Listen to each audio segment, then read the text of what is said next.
नमस्कार, आप सभी का स्वागत है मेरे YouTube चैनल हॉरर कल्पना पर। मेरा नाम रविंद्र है और मैं आज आपके लिए धार्मिक और पौराणिक कहानी लेकर आया हूं। आज की कहानी है स्वर्गलोक के अप्सरा रंभा और रावण की रहस्यमयी कथा। महर्षि कश्यप और उनकी पत्नी प्राथा की पुत्री रंभा आदित्य सौंदर्य की स्वामिनी थी। उसे देखकर बड्ढे बड्ढे ऋषि मुनियों के मन डोल जाते थे। एक दिन राक्षस राज रावण कैलाश पर्वत पर भ्रमण के लिए निकला। दिन ढल चुका था। कैलाश का रमणीय वातावरण देखकर रावण ने रात वहीं बिताने का निश्चय किया। एक तरफ मंदाकिनी नदी का मधुर स्वर था, तो दूसरी ओर कदम्ब, चंपा और मंदार के सुगंधित पुष्पों ने वातावरण को और मनमोहक बना दिया था।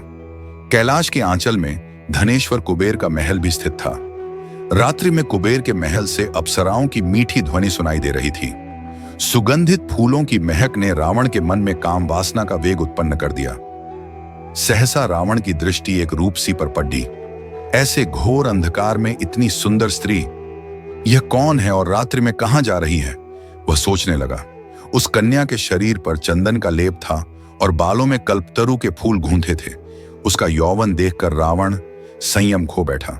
वह आगे बढ़ा और उसने कन्या का हाथ पकड़ डांच लिया। सुंदरी, तुम कौन हो? रात्रि में अकेली कहां जा रही हो? रावण ने पूछा। कन्या डर गई। उसने रात के समय इस तरह किसी पुरुष के सहसा मिल जाने की कल्पना नहीं की थी। आप कौन हैं? उसने अपना परिचय न देकर रावण से प्रश्न किया और अपना हाथ छुद्धा लिया। मेरा नाम दशग्रीव है। मैं लंका का स्वामी और राक्षसों का राजा रावण हूं। लंकापति का नाम सुनकर कन्या भयभीत हो गई। उसने लड़खड़ाती आवाज में पूछा, आप यहां क्या कर रहे हैं? तुम्हारी प्रतीक्षा प्रिय, रावण ने निर्लज्जता से उत्तर दिया। मैं भ्रमण के लिए निकला था, लेकिन पर्वतीय पुष्पों की सुगंध और मनोहारी गीत संगीत ने मेरे भीतर काम का वेग उत्पन्न कर दिया है। संयोग से तुम दिखाई पर डीडीडीएच गई। तुमने अभी तक अपना परिचय नहीं दिया।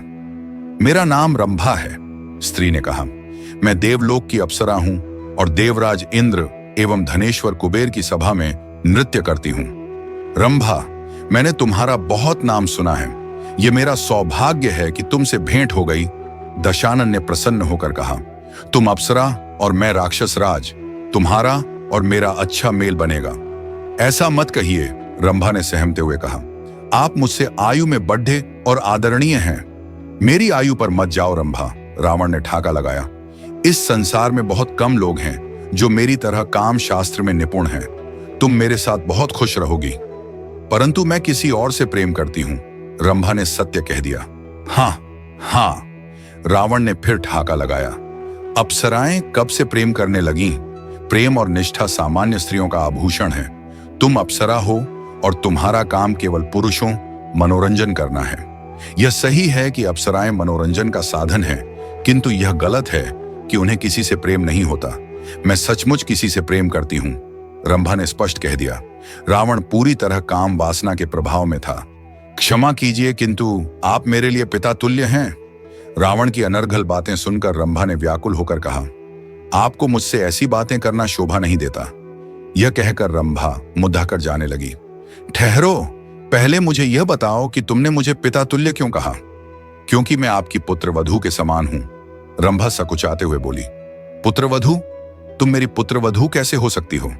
रावण ने आश्चर्य से पूछा। रंभा ने बताया कि वह यक्ष राज कुबेर के पुत्र नलकूबर से प्रेम करती हूं और कुबेर आपके सौतेले भाई हैं। इस नाते मैं आपकी पुत्रवधू के समान हूं।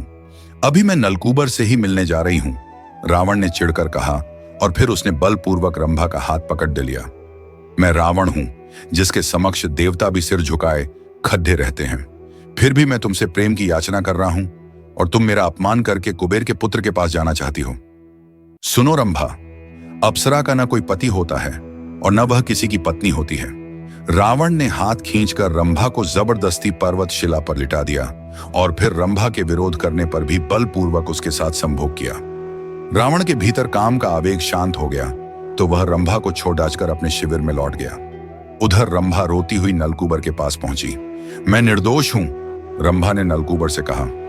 मैंने रावण को यहां तक कहा कि मैं उसकी पुत्र वधू के समान हूं, किंतु उस कामी ने मेरी इच्छा के विरुद्ध मेरा बलात्कार किया। रंभा की आप बीती सुनकर नलकूबर की आंखें क्रोध से लाल हो गईं। उसकी भुजाएं फट डेचकने लगीं।